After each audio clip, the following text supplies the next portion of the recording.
Recorded Books presents an unabridged recording of The Sight by David Clement-Davies, narrated by Stephen Crossley.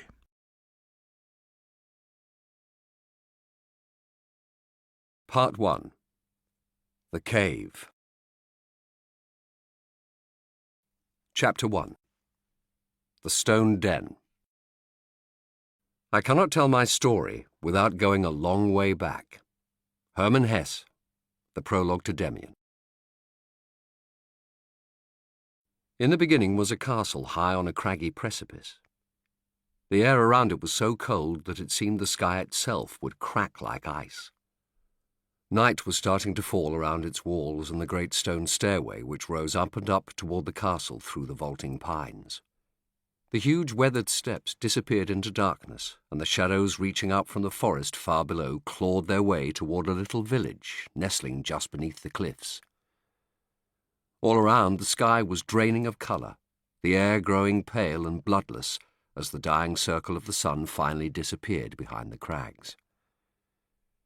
Beyond the castle, the range of the Carpathian Mountains rose into the distance, like mighty clouds frozen into lonely monoliths below an infinite heaven.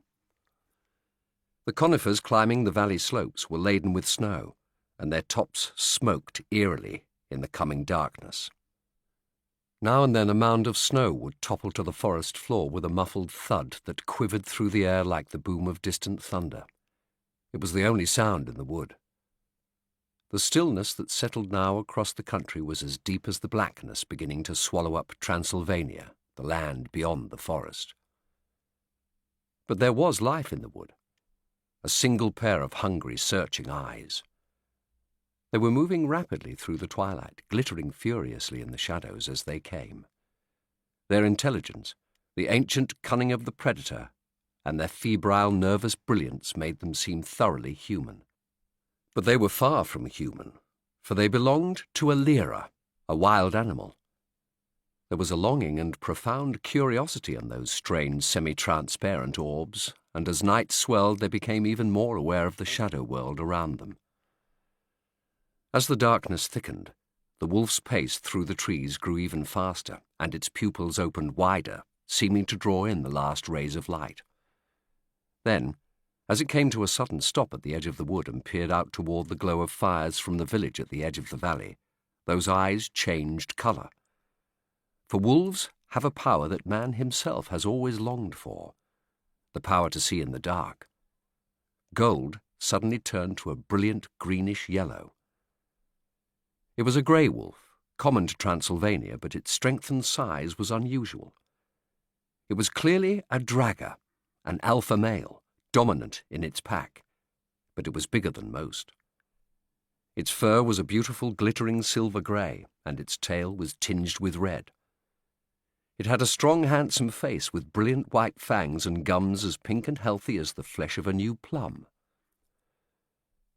From where the wolf was standing, he could just spy humans moving around on the edge of the village, stooping in the night to collect wood for their fires, and his nose curled into the beginnings of a snarl.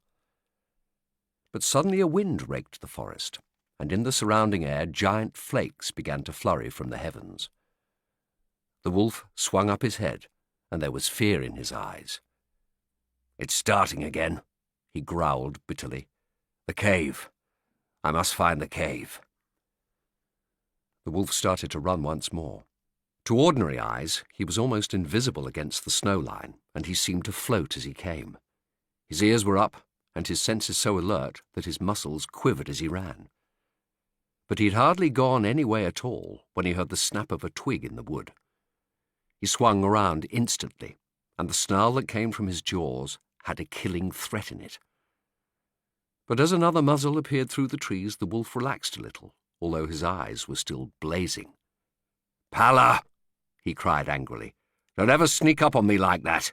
I thought you were a night hunter." The female coming toward him was a dominant also, or drapper, as wolves call them, and she had a beautiful sleek muzzle and bushy silver ears.